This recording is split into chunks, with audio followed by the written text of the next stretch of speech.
बढ़ जाते आगे। दिल्ली में लगातार खराब हो रही है हवा। जी हां, पर्यावरण मंत्री गोपाल राय ने बनाई है समन्वय समिति। कई इलाकों में तैनात की जाएगी एंटी स्मॉग गन।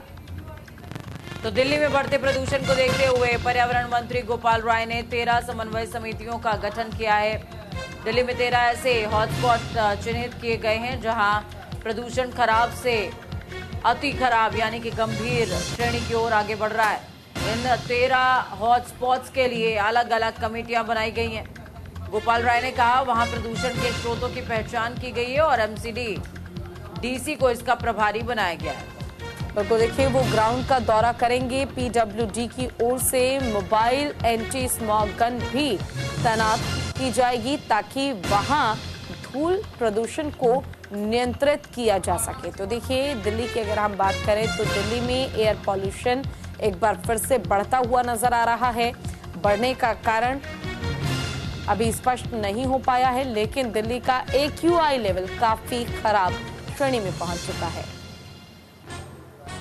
तभी तो हम पॉल्यूशन की इस दुनिया में जी पाएंगे, यही बात है और कुछ नहीं। और दूसरी बात ये है कि तो देखिए, एंटी स्मॉग गन का यूज क्या होता है वो समझ लीजिए। जब एटमॉस्फेयर में स्मोक बढ़ने लग जाता है, फॉग बढ़ने लग जाता है, तो डस्ट पार्टिकल अगर हवा में तैर रहे हैं, हवा ज्यादा चल रही है और हवा में डस्ट पार्टिकल्स हैं, तो वो फॉग के साथ कंबाइंड होकर एक अलग तरीके का स्मोक क्रिएट करते हैं जो हमारे लंग्स के लिए अच्छा नहीं होता है। तो ऐसे में हवा से डस्ट पार्टिकल्स को हटाने के लिए एंटी स्मॉग गन्स का इस्तेमाल होता है।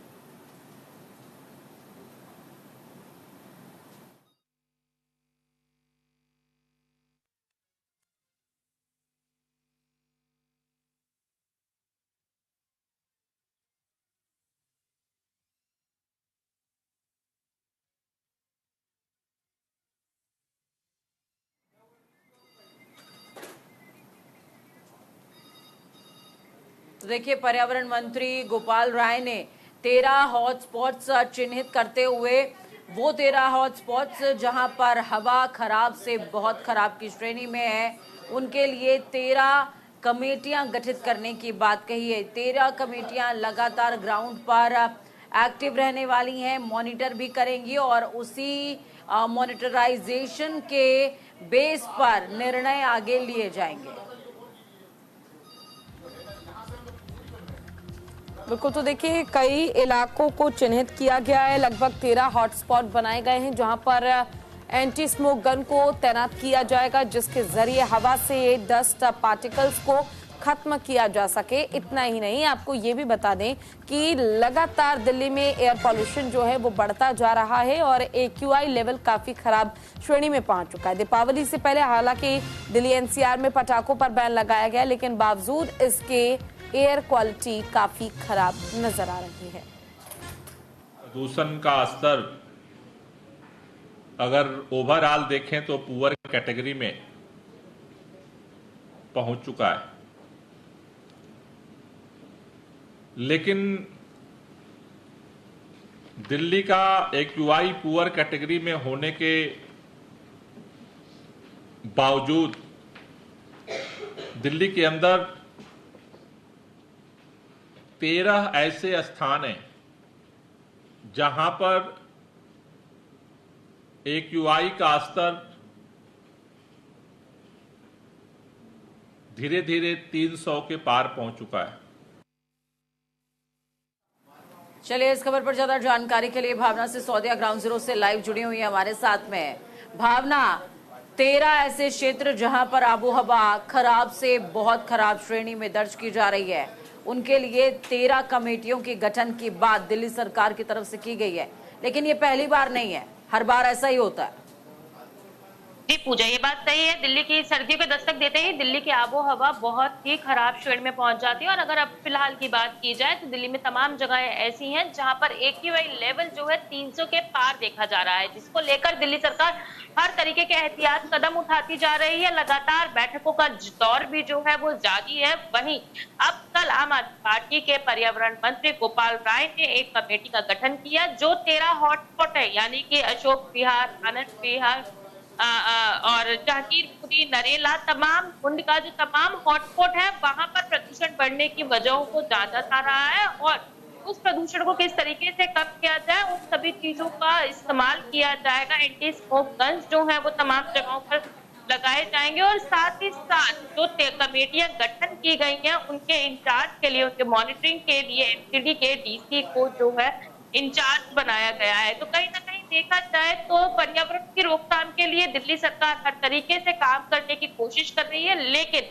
अगर काम करने के बावजूद भी प्रदूषण का स्तर कम नहीं हो रहा है तो उसके पीछे कई सवाल खड़े होते हैं कि आखिरकार ऐसी क्या वजह है कि जो प्रदूषण का स्तर लगातार बढ़ता जा रहा है। जैसे जैसे दिवाली नजदीक आ रही है वैसे वैसे प्रदूषण के स्तर में बढ़ोतरी लगातार देखी जा रही है और इसको लेकर ही हर तरीके के एहतियात कदम जो है उठाए जा रहे हैं। वहीं ये भी संभावना जताई जा रही है कि अगर AQI लेवल 400 के पार पहुंचता है तो कहीं ना कहीं दिल्ली में और भी अभियान शुरू किए जा सकते हैं, चाहे रेड लाइट और कार्ड ऑफ वाला या फिर बात की जाए तो ऑड इवन का सिलसिला। जिस तरीके से पिछले साल भी देखा गया था कि जब प्रदूषण का स्तर बहुत ज्यादा गंभीर श्रेणी में पहुंच जाता है तो कहीं ना कहीं लोगों को इन चीजों का भी सामना जरूर करना पड़ सकता है। फिलहाल हॉटस्पॉट के लिए जो है तमाम अधिकारियों के साथ पर्यावरण मंत्री गोपाल राय ने मीटिंग ली है, एक कोऑर्डिनेशन कमेटी बनाई गई है और उस कमेटी में निर्णय लिया गया है कि 13 हॉटस्पॉट जो चिन्हित किए गए हैं वहां पर जो प्रदूषण बढ़ने के कारण है उनको कंट्रोल करने के लिए उन्हीं बिल्कुल भावना, देखिए पॉल्यूशन को कंट्रोल करने के लिए सरकार अपनी ओर से तमाम प्रबंध करती है और हर साल किया जाता है, लेकिन हर साल आपने देखा होगा कि जो AQI लेवल है हवा की वो और ज्यादा खराब श्रेणी में पहुंचती है। ऐसे में दीपावली काफी नजदीक है, कई ऐसे किसान हैं जो दिल्ली NCR के जो पराली जलाते, खासकर हरियाणा वाले इलाके में अगर हम चले जाएं या यूपी के कई क्षेत्र में हम चले जाएं, हर साल दीपावली पर पटाखों को बैन किया जाता है, लेकिन बावजूद इसके सरकार की जो लापरवाही है या नाकामियां हैं वो घर घर में आप देखती होंगी कि लोग छुपकर ही सही लेकिन पटाखा जलाते जरूर है और उसके अगले दिन फिर एयर पोल्यूशन काफी ज्यादा बढ़ जाता है। यानी कि इस पैमाने पर भी, इस स्केल पर भी सरकार विफल ही होती नजर आती है। बेशक आप पटाखों को बैन कर दे लेकिन इससे दुकानदारों को नुकसान होता है, लेकिन लोगों को कोई नुकसान नहीं होता, लोग फिर भी मनमानी करते हैं। इस पर कैसे रोक लगाई जा सकेगी? पूजा, देखिए ये बात बिल्कुल सही है कि कहीं ना कहीं दिल्ली सरकार तो पटाखों पर पूरी तरीके से प्रतिबंध कर देती है और दिवाली की अगली सुबह दिल्ली की आबो हवा बहुत ही खराब देखने को मिलती है। लेकिन अगर इसको देखा जाए तो कहीं ना कहीं दिल्ली सरकार लगातार ये भी बात कहती हुई नजर आ रही है कि दिल्ली में पटाखे तो प्रतिबंध किए जाते हैं लेकिन पड़ोसी राज्यों का सहयोग भी उतना ही जरूरी है। अगर दिल्ली के साथ साथ हरियाणा और यूपी में भी पटाखों पर प्रतिबंध लगाया जाए, आसपास के राज्यों में भी पटाखों पर प्रतिबंध लगाया जाए तो कहीं ना कहीं जब लोगों को पटाखे नहीं मिलेंगे तो लोग पटाखे दिल्ली में नहीं जलाएंगे। और कहीं ना कहीं दिल्ली के लोगों को भी ये समझना बेहद ही जरूरी होगा क्योंकि जो जिस तरीके से प्रदूषण बढ़ता जाता है वो कहीं ना कहीं दिल्ली के लोगों को ही परेशान करता है। तो दिल्ली के लोगों को भी ये बात जरूर समझनी होगी कि आखिरकार दिल्ली सरकार ने पटाखों पर प्रतिबंध लगाया है तो उन्हीं के फायदे के लिए लगाया है। जो प्रदूषित हवा दिवाली के अगले दिन दिल्ली वालों को बर्दाश्त करनी पड़ती है जिसके कारण वे कई गंभीर बीमारियों का शिकार हो सकते हैं, उससे बच सके। तो कहीं ना कहीं पड़ोसी राज्यों के सहयोग के साथ साथ दिल्ली के लोगों को भी इस बात को समझना होगा कि दिल्ली सरकार द्वारा हर संभव प्रयास तो किए जा रहे हैं लेकिन उसमें सहयोग कितना मिल रहा है ये एक बड़ा सवाल है क्योंकि अगर पड़ोसी राज्य पटाखों पर प्रतिबंध नहीं करते हैं तो कहीं ना कहीं दिल्ली में उसका असर काफी मात्रा में दिवाली के अगले सुबह